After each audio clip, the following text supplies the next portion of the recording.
Hello students, कैसे हैं आप सभी लोग। मैं हूं Pooja Singh and welcome back to my channel accounting master class. And this is the 38th lecture. ये हमारा 38वां लेक्चर है ऑन इकोनॉमिक सब्जेक्ट। एंड इस टाइम हम लोग पढ़ रहे हैं मनी एंड बैंकिंग। और मनी एंड बैंकिंग का एक बहुत ही इंपॉर्टेंट टॉपिक जहां से 100% एग्जाम में क्वेश्चन आते ही आते हैं। ठीक है, वो एक इंपॉर्टेंट टॉपिक हम इस समय डिस्कस कर रहे हैं। और ये जो टॉपिक है, आधा हमने पिछले लेक्चर जो 37 था उसमें हमने आधा इसका पार्ट कवर कर लिया था।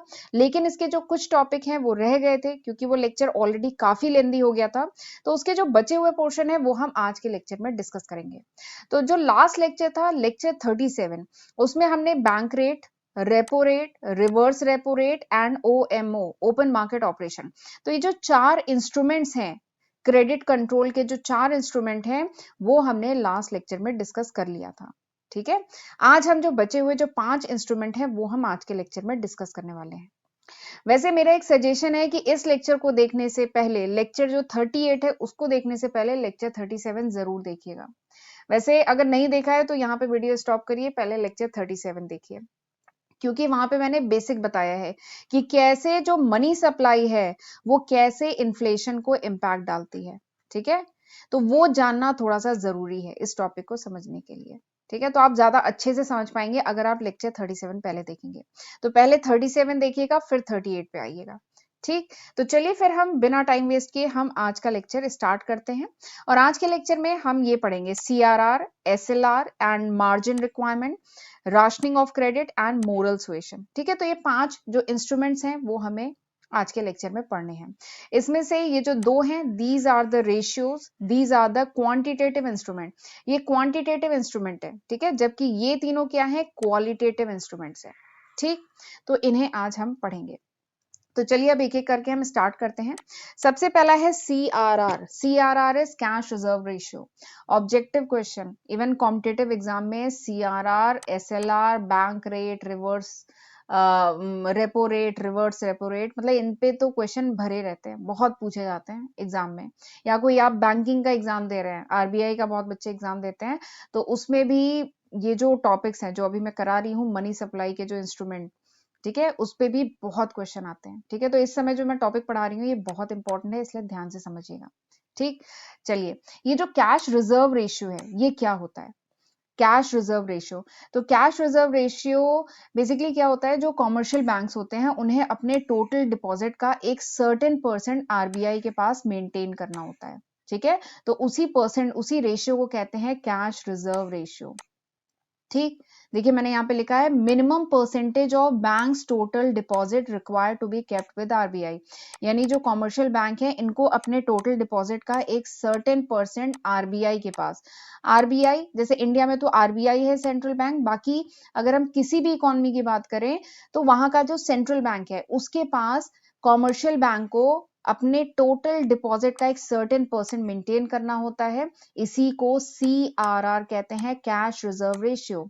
यानी कैश के फॉर्म में कितना रिजर्व मेंटेन करना है विद सेंट्रल बैंक, किसी भी कॉमर्शियल बैंक को। ठीक है, this is CRR and this CRR is fixed by RBI। ये कौन डिसाइड करता है, वहां का सेंट्रल बैंक डिसाइड करता है कि ये जो CRR है इसका रेट क्या होगा। ठीक है, और ये जो रेट है ये टाइम टू टाइम वेरी भी करता है। क्यों, क्योंकि बताया था मनी सप्लाई को रेगुलेट करना, मनी सप्लाई को कंट्रोल करना, कंट्रोल कब करना है, रिलीज कब करना है, ये सब सेंट्रल बैंक ध्यान में रखता है। तो सेंट्रल बैंक अपनी इकोनॉमी को ध्यान में रखे कि इस समय मनी सप्लाई क्या है, ठीक है, उसको कैसे रेगुलेट करे, इस समय रिलीज करना है मनी सप्लाई इकोनॉमी में कि कंट्रोल करना है, तो उसके हिसाब से जो CRR का रेट है वो टाइम टू टाइम मतलब वेरी भी करता है, वो फिक्स नहीं रहता है। ठीक है, and who decide this rate, RBI, जो सेंट्रल बैंक है किसी भी इकोनॉमी का, वो डिसाइड करता है दिस रेट CRR। ठीक, अब सवाल ये आता है कि CRR के बढ़ने और CRR के घटने से क्या इंपैक्ट पड़ता है। तो जो कैश रिजर्व रेशियो है CRR, अगर ये बढ़ता है तो इसका मतलब क्या है कि ये जो कॉमर्शियल बैंक है इनको ज्यादा अपने टोटल डिपॉजिट का ज्यादा परसेंट मेंटेन करना है RBI के पास। अगर CRR ज्यादा है, CRR मतलब कैश रिजर्व रेशियो ज्यादा है, इसका मतलब कॉमर्शियल बैंक को अपने जो डिपॉजिट है उसका ज्यादा परसेंट RBI के पास मेंटेन करना है। ठीक है, वही देखिए मैं लिखा है राइज इन कैश रिजर्व। ठीक है, for a given amount of demand deposit, जो भी डिपॉजिट है उसका ज्यादा परसेंट मेंटेन करना है। तो इससे क्या होगा, कॉमर्शियल बैंक के पास जो मनी सप्लाई है वो कम हो जाएगी ना। कॉमर्शियल बैंक जो है उनके पास अगर वो ज्यादा आरबीआई के पास रखेंगे तो इनके पास जो मनी सप्लाई है, कॉमर्शियल बैंक के पास जो मनी सप्लाई है वो क्या हो जाएगी, कम हो जाएगी। कॉमर्शियल बैंक के पास मनी सप्लाई होगी तो कॉमर्शियल बैंक जो नॉर्मल पीपल को जो लोन वगैरह देता है वो भी क्या हो जाएंगे, रिस्ट्रिक्ट हो जाएंगे। और फिर लोन वगैरह कम मिलेगा, यानी सप्लाई ऑफ मनी इकोनॉमी में कम हो जाएगी, जिससे क्या होगा, इन्फ्लेशन कंट्रोल हो जाएगा। ठीक, तो राइज सीआरआर अगर राइज होता है तो इन्फ्लेशन कंट्रोल में रहता है। ठीक, और अगर सीआरआर की वैल्यू फॉल हो जाए तो, सीआरआर की वैल्यू अगर फॉल हो जाए तो क्या इंपैक्ट पड़ता है, इसका जस्ट अपोजिट, यानी कॉमर्शियल बैंक को अब कम अमाउंट मेंटेन करना है विद आरबीआई। कॉमर्शियल बैंक को क्या है, लेस फंड मेंटेन करना है, लेस फंड मेंटेन करना है विद आरबीआई, अपने टोटल डिपॉजिट का अब कम परसेंट मेंटेन करना है। तो इससे क्या होगा, कॉमर्शियल बैंक के पास जो मनी सप्लाई है वो क्या हो जाएगी, बढ़ जाएगी। कॉमर्शियल बैंक के पास मनी सप्लाई बढ़ जाएगी, यानी कॉमर्शियल बैंक जो कॉमन पीपल को लोन देता है वो अब लिबरल होकर सबको लोन देगा। अब लोगों के पास जब पैसा आ जाएगा तो क्या होगा, लोग सामान खरीदेंगे, डिमांड बढ़ाएंगे, डिमांड बढ़ाएंगे तो इन्फ्लेशन बढ़ेगा। ठीक है, इन्फ्लेशन इकोनॉमी में बढ़ेगा।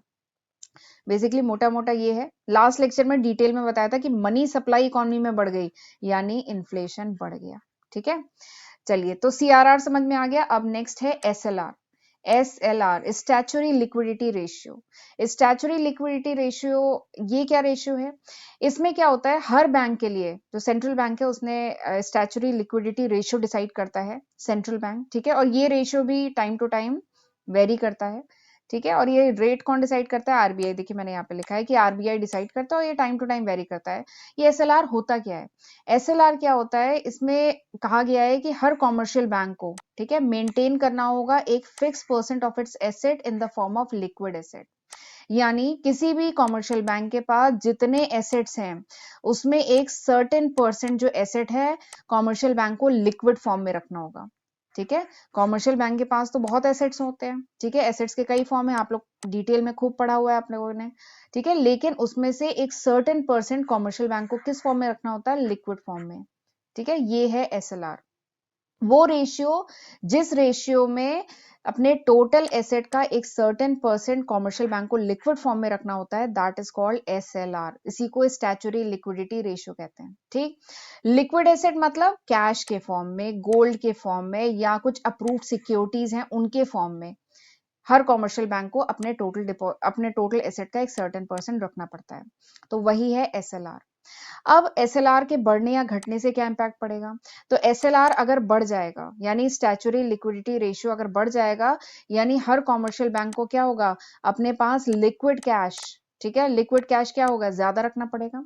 अगर लिक्विड एसेट जो है, यानी जो कॉमर्शियल बैंक है उनके पास लिक्विड एसेट बढ़ जाएगा, यानी अब उनको जो सीआरआर, कैश रिजर्व रेशियो, जो आरबीआई के पास मेंटेन रखना है, क्या है, उसकी अवेलेबिलिटी कम हो जाएगी। उसकी अवेलेबिलिटी कम हो जाएगी तो मनी सप्लाई कम हो जाएगा कॉमर्शियल बैंक के पास। कॉमर्शियल बैंक के पास मनी सप्लाई कम हो जाएगा तो क्या होगा, जब कॉमर्शियल बैंक के पास मनी सप्लाई कम होगा तो यानी वो आगे भी कॉमन पीपल को मनी सप्लाई नहीं फ्लोट कर पाएंगे, नहीं दे पाएंगे। तो यानी इकोनॉमी में मनी सप्लाई कम हो जाएगा और अल्टीमेटली क्या होगा, इन्फ्लेशन कम हो जाएगा, इन्फ्लेशन कंट्रोल हो जाएगा। ठीक, अब दूसरा क्या है, एसएलआर के घटने से क्या होगा, जस्ट अपोजिट। एसएलआर अगर घट गया, स्टैचुरी लिक्विडिटी रेशियो घट गया, यानी अब जो है कॉमर्शियल बैंक को अपने एसेट का जो सर्टेन परसेंट जो लिक्विड फॉर्म में रखना था वो अब कम रखना है। अगर अगर ऐसा हुआ तो यानी जो सीआरआर, जो कैश रिजर्व रेशियो जो आरबीआई के पास मेंटेन करना है, उसकी अवेलेबिलिटी, उसके लिए फंड ज्यादा अवेलेबल हो गया। अब सीआरआर के लिए ज्यादा फंड अवेलेबल हो गया, यानी अब बैंकों के पास भी ज्यादा मनी सप्लाई बच गई।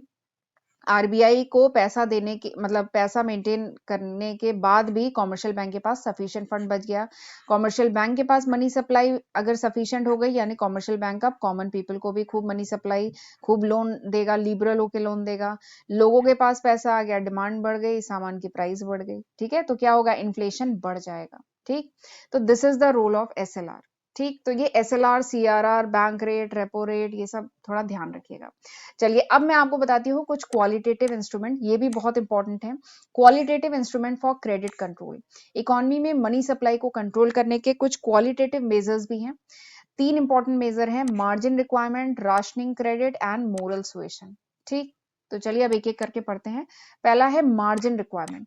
मार्जिन रिक्वायरमेंट मतलब क्या होता है, देखिए एक एग्जांपल से बताती हूँ। सपोज करिए एक पर्सन है, ठीक है, उसका घर है 1 करोड़ का और उसको लोन चाहिए 90 लाख का।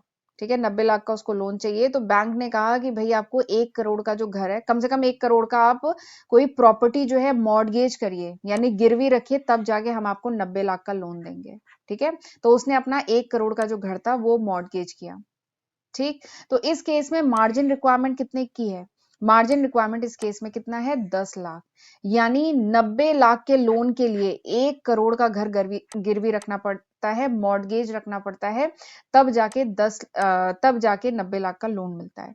ठीक, तो यहाँ पे मार्जिन कितना है, मार्जिन रिक्वायरमेंट इज 10 लाख, यानी मार्जिन रिक्वायरमेंट है 10 लाख की। ठीक, तो देखिए मार्जिन रिक्वायरमेंट समझ में आ गया, मार्जिन रिक्वायरमेंट क्या है।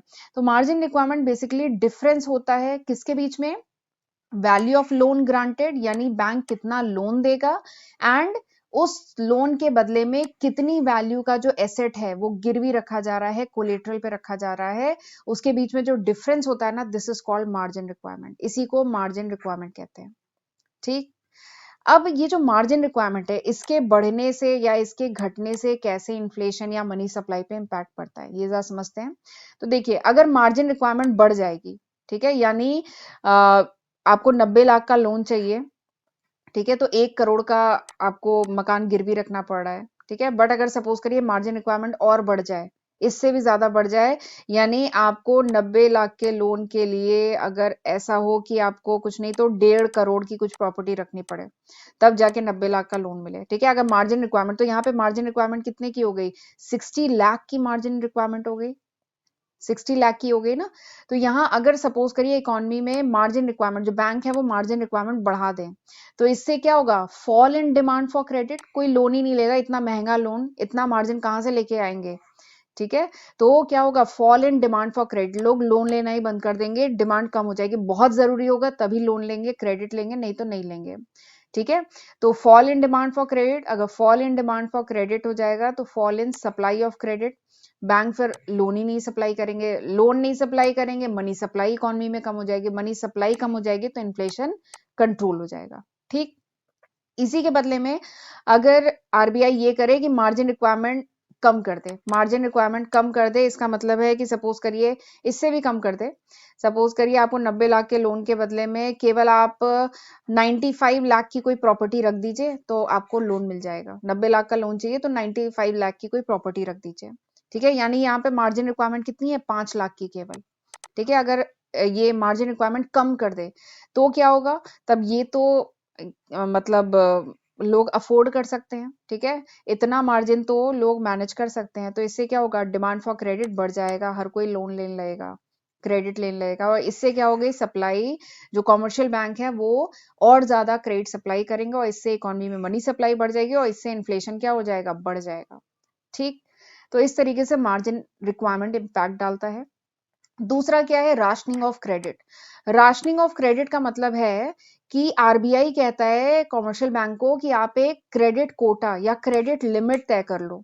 ठीक है, एक लिमिट तय कर दो कि डिफरेंट बिजनेस एक्टिविटी में हर बिजनेस एक्टिविटी को कितना मैक्सिमम हमें क्रेडिट देना है, और कॉमर्शियल बैंक जो है वो जो मैक्सिमम मतलब जो भी कोटा लिमिट वो फिक्स करेंगे, उस लिमिट को एक्सीड नहीं करेंगे, उतना ही लोन ग्रांट करेंगे। ठीक है, तो वही देखिए लिखा है, commercial bank can not exceed the quota limit. तो ये जो राशनिंग ऑफ क्रेडिट का मतलब है कि एक कोटा तय कर दो, एक लिमिट तय कर दो फॉर डिफरेंट बिजनेस एक्टिविटी, और उस कोटे से ज्यादा लोन नहीं देना है। This is rationing of credit. तो राशनिंग ऑफ क्रेडिट की वजह से क्या हो गया, राशनिंग ऑफ क्रेडिट की वजह से जो मनी सप्लाई है, जो डिक्रीज हुआ supply of credit by commercial bank पे एक कह लीजिए लिमिट लग गई कि वो उस लिमिट से ज्यादा लोन नहीं दे सकते, जिससे क्या हुआ, इकोनॉमी में मनी सप्लाई कम हो गई और इन्फ्लेशन कंट्रोल हो गया। और जब तक ये क्रेडिट राशनिंग, अगर सपोज करिए बैंक क्रेडिट राशनिंग नहीं करते हैं तो क्या होगा, हर बिजनेस एक्टिविटी आराम से लोन मिलेगा, increase in supply of credit, आराम से सबको लोन मिलेगा, और इससे क्या होगी, मनी, जो सप्लाई ऑफ मनी है वो बढ़ जाएगी, और इससे इन्फ्लेशन और बढ़ जाएगा, इन्फ्लेशन क्या हो जाएगा, बढ़ जाएगा, इन्फ्लेशन बढ़ जाएगा और डिफ्लेशन कंट्रोल में हो जाएगा। ठीक, तीसरा जो मेजर है, क्वालिटेटिव मेजर है, दैट इज मोरल सुएशन। अब ये मोरल सुएशन क्या होता है? मोरल सुएशन वैसे मतलब होता है नैतिक दबाव, ठीक है। मोरल सुएशन में क्या होता है, जो सेंट्रल बैंक होता है वो एडवाइस करता है, सुझाव देता है, परामर्श देता है कॉमर्शियल बैंक को कि उन्हें कुछ मतलब डायरेक्टिव्स हैं, कुछ निर्देश दिए जा रहे हैं जो उन्हें फॉलो करने हैं। उन्हें जो सेंट्रल बैंक है वो बैंकों को कहता है कि जब इन्फ्लेशन हाई हो, बहुत महंगाई हो, जब इन्फ्लेशन बहुत हाई हो, तो उस समय लोन को थोड़ा सा रिस्ट्रिक्ट कर दो, ठीक है, लोन थोड़ा टाइट कर दो, रिस्ट्रिक्ट कर दो। और जब डिफ्लेशन हो, ठीक है, उस समय थोड़ा सा लिबरल हो जाओ, आसानी से सबको लोन मिल जाए, ठीक है। तो ये एडवाइस देता है आरबीआई बैंक्स को, ठीक है। तो this is moral suasion. Moral suasion क्या है? ये कहता है कि जब इन्फ्लेशन हो इकोनॉमी में, इन्फ्लेशन खूब बढ़ा हो, तो उस समय लोन देना कम कर दो, सबको लोन नहीं मिलेगा और आसानी से लोन नहीं मिलेगा, ठीक है। बट जब डिफ्लेशन हो, ठीक है, जब डिफ्लेशन हो तो लिबरल बन जाओ, सबको पैसा मतलब आसानी से क्रेडिट दो, आसानी से लोन प्रोवाइड करो। तो this is moral suasion, this is an advice to the commercial bank by RBI.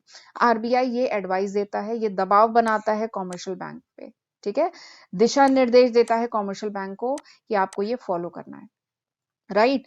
तो these way the different measures, ये थे कुछ डिफरेंट मेजर। पूरे हमने कितने मेजर पढ़े? 9 मेजर्स पढ़े, ठीक है। कौन से? 6 पढ़े हमने क्वांटिटेटिव मेजर और 3 पढ़े क्वालिटेटिव मेजर। और ये जो 6 मेजर्स हैं ये बहुत ही इंपॉर्टेंट है, ठीक है, बहुत ही वेरी वेरी वेरी इंपॉर्टेंट। इसको मार्क कर लीजिए, एग्जाम में इसको करके जाइएगा। और एक और सजेशन है कि ये जो मेरा लेक्चर 38 था, इसको देखने से पहले लेक्चर 37 जरूर देखिएगा। मैं एक बात बता रही हूँ कि पढ़ाई अगर हम सीक्वेंस में करते हैं ना, तो हम बहुत अच्छे से चीजें समझ पाते हैं। तो लेक्चर पहले 37 देखिएगा, उसके बाद 38 पे आइएगा, ठीक। और एक बात और है कि प्लीज मुझे कमेंट सेक्शन में ये जरूर बताया करिए कि आप लोग किस कोर्स के हैं। आप लोग बीबीए के हैं, बीकॉम के हैं, एमकॉम, एमबीए, सीए, सीएमए या किसी कॉम्पिटिटिव एग्जाम की तैयारी कर रहे हैं या किसी और दूसरे कोर्स के हैं, प्लीज मुझे कमेंट सेक्शन में जरूर बताया करिए, इससे मुझे हेल्प मिलती है। और आप लोग किस सिटी, किस स्टेट के हैं, ये भी थोड़ा सा बता देंगे तो इससे मुझे हेल्प मिलती है। मैं अपना जो लेक्चर का जो कंटेंट है ना, वो फिर आपके कोर्स के अकॉर्डिंग, ठीक है, बना पाऊंगी। तो इसलिए प्लीज मुझे कमेंट सेक्शन में आप लोग जरूर बताइएगा कि आप लोग किस कोर्स के हैं। मैं भी जानना चाहती हूँ मेरी मैक्सिमम जो मेरे स्टूडेंट हैं वो किस कोर्स के हैं, तो मैं उसी कोर्स के अकॉर्डिंग फिर लेक्चर प्लान किया करूंगी, ठीक है। तो चलिए फिर मिलते हैं अगले लेक्चर में। अगले लेक्चर में हम लोग पढ़ेंगे credit creation bye commercial bank, वो भी एक बहुत इंपॉर्टेंट टॉपिक है, ठीक है। तो और उसके बाद हमारा जो मनी एंड बैंकिंग का पूरा टॉपिक है वो फिनिश हो जाएगा।